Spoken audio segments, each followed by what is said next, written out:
Қайырлы таң, армысыздар құрметті тыңдаушылар, сәлеметсіздер ме әріптестер. Бүгін бізде 5 топ аралық онлайн сынақ тапсыратын 5 топ. Мінекей осы ссылка бойынша сіздер кіресіздер біздің сайтқа. Сосын қазақ тілін таңдайсыздар. Қашықтықтан оқыту деген батырманы басамыз. Бұл бөлігін ашқан кезде мына жерде сіздердің оқытушылардың тізімі тұр.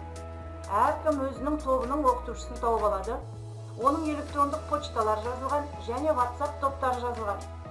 Тапсырмаларды орындаған соң өз оқытушыларыңызға почта арқылы және WhatsApp арқылы қайтаруға болады.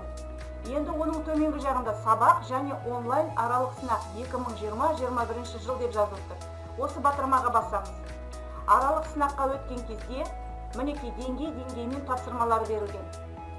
B1, B2 жоғары деңгей, A2 базалық деңгей, A1 қарапайым деңгей және ағылшын тілі. B1, B2 дегенді таңдайсыздар. Бұны басқан кезде сіздер тапсырмаларға өтесіздер. Мына жерде нөмір 1, нөмір 2 тапсырма берілген.